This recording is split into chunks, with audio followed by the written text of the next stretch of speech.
Assalamualaikum warahmatullahi wabarakatuh.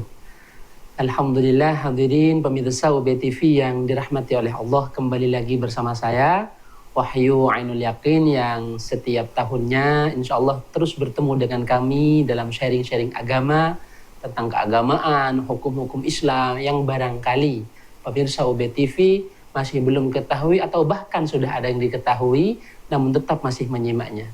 Hadirin, kami doakan kepada seluruh pemirsa UB TV, kami doakan untuk sehat terus dalam kesehariannya, dibimbing oleh Allah, diberkati, dan kesemua urusannya, hajat-hajatnya Allah kabulkan dan dimudahkan. Pemirsa UB TV yang dirahmati oleh Allah, Alhamdulillah Rabbil Alamin, hamdan yuafi ni'amah yukafi mazidah. Allahumma salli ala Sayyidina Muhammad wa ala ali Sayyidina Muhammad. Alhamdulillah, pada kesempatan kali ini kami Wahyu Yakin Abdillah ingin mengajak kepada pemirsa UB TV untuk terus mengucapkan syukur kepada Allah Azza wa Jal. Mengucapkan syukur ini adalah suatu hal keharusan sebenarnya, karena syukur itu adalah satu-satunya bentuk yang dapat kita haturkan kepada Allah atas segala nikmatnya. Karena nikmat Allah ini tak ada kita bisa menghitungnya. Siapa yang bisa? Mulai dari berkedip mata, mulai dari mendengar, mulai dari berbicara, mulai dari bisa makan, menghirup udara dan lain-lainnya. Wa in ta'uddu ni'matallahi la tuhsuha. Begitulah Allah berfirman dalam Quran. Manakala ada orang yang ingin menghitung nikmat Allah, la tuhsuha, maka itu tak akan mampu, tak akan bisa, saking banyaknya nikmat-nikmat Allah. Nah, oleh karena itu ada Nabi Yuna Muhammad SAW ini, meskipun saking banyak nikmat ini, ada dua hal kenikmatan yang amat sering dilupakan. Nah, ini perlu kita ketahui bersama sebelum kita masuk pada apa yang ingin kami sampaikan pada kesempatan kali ini. Nabi Muhammad SAW bersabda, ni'matani maghbunun fihima kathirun minan nas. Ada dua nikmat, satu dan dua nikmat yang Allah berikan kepada manusia, kathirun minan nas, dan kebanyakan manusia itu lalai akan kedua nikmat tadi. Apakah kedua nikmat ini?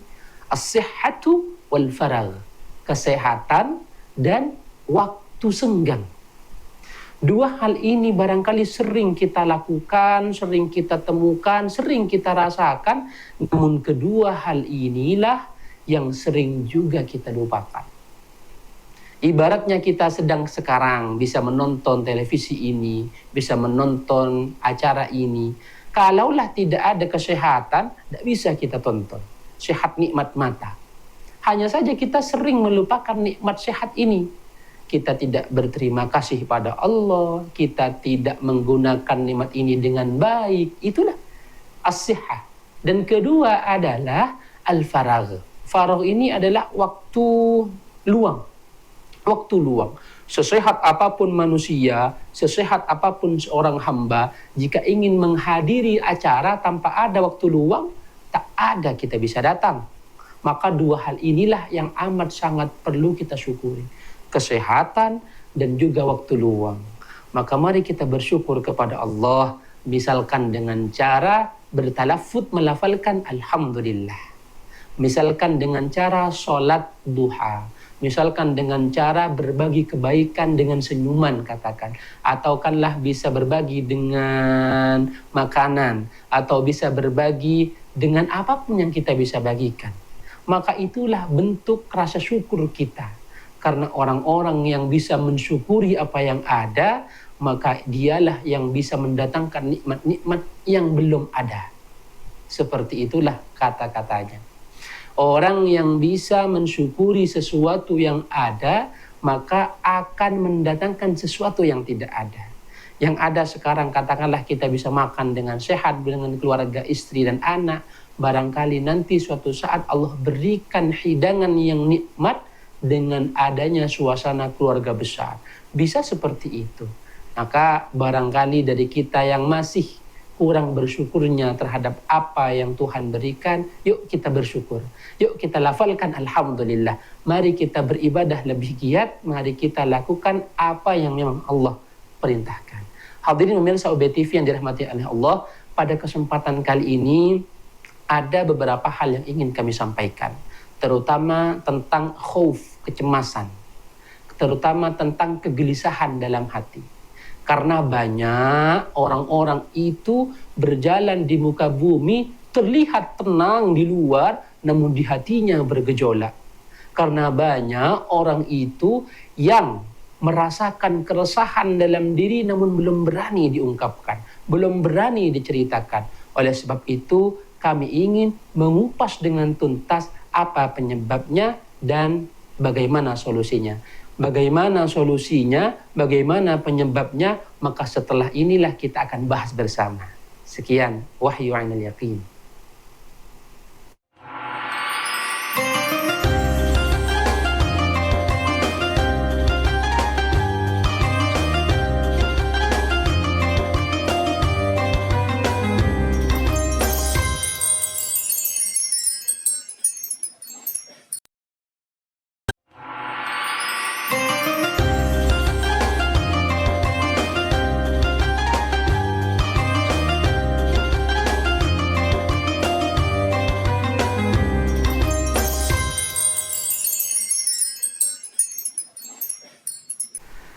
Hadirin pemirsa UB TV yang dirahmati Allah, kembali lagi bersama saya tentang pembahasan kegelisahan, keresahan yang ada dalam hati. Apa penyebabnya? Bagaimana solusinya?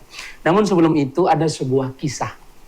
Ada salah satu kisah ini termaktub dalam kitab Al-Hikam. Al-Hikam ini sebuah kitab yang melegenda.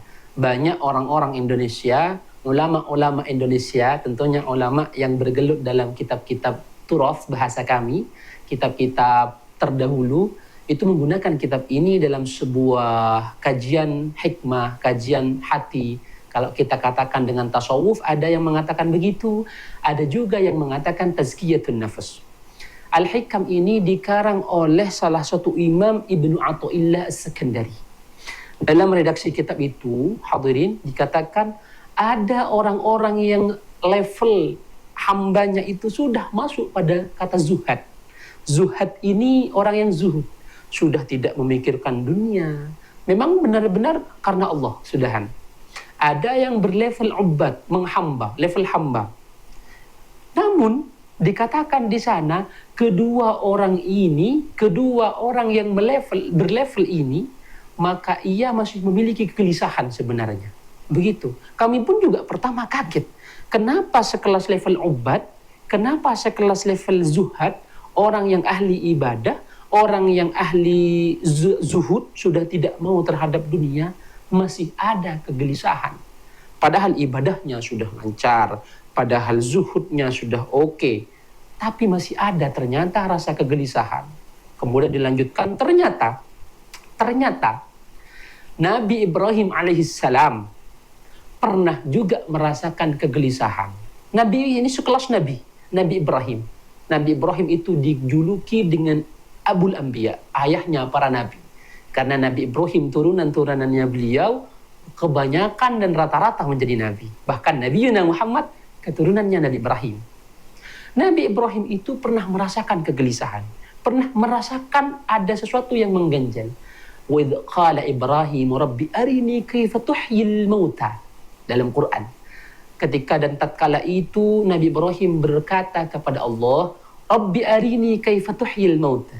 Ya Rabb, Tuhan, aku ingin engkau tunjukkan kepada aku kaifa tuhyil mauta. Bagaimana engkau menghidupkan orang-orang yang sudah mati. Bagaimana engkau membangkitkan kembali makhluk-makhluk yang telah mati. Qala awalam tu'min. Allah langsung berfirman, engkau tak percayakah Ibrahim? Qala awalam tu'min. Ibrahim menjawab dengan takutnya, qala bala. Bukan tidak percaya ya Rabb, bukan tidak percaya Tuhan, walakin liyatma'inna qalbi. Akan tetapi untuk ketenangan dalam hati, Akan tetapi untuk rasa tenang dalam hati.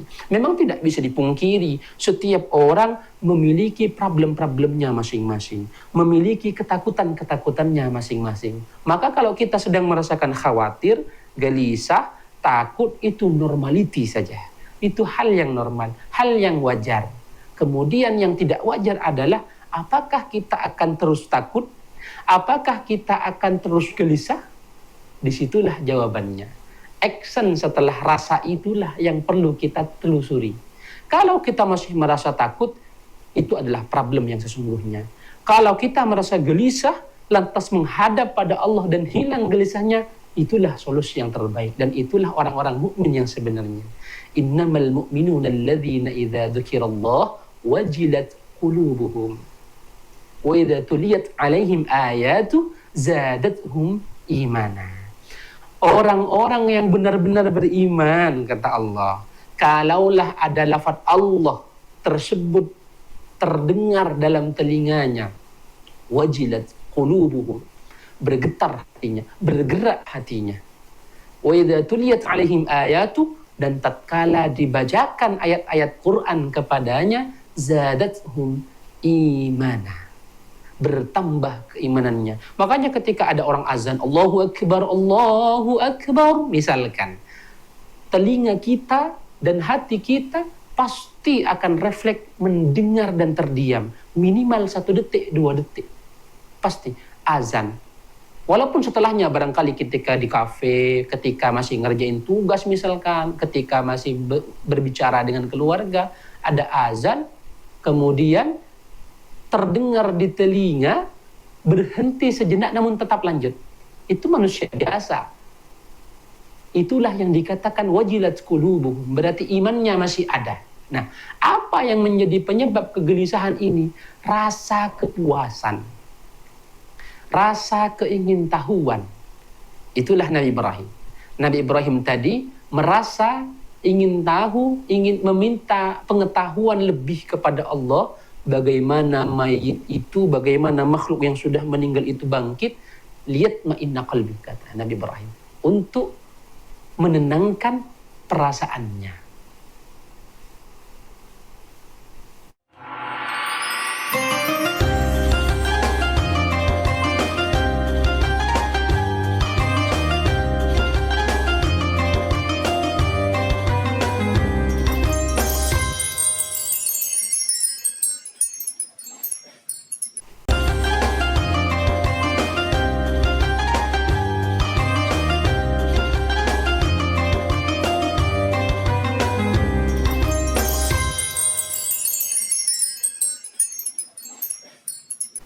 Hadirin pemirsa UB TV yang dirahmati oleh Allah, kembali pada topik apa yang menjadi penyebab gelisah kita, apa yang menjadi pemicu gelisah kita.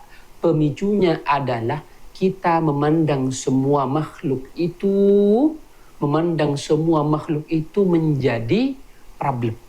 Itulah yang menjadi kegelisahan yang sebenarnya.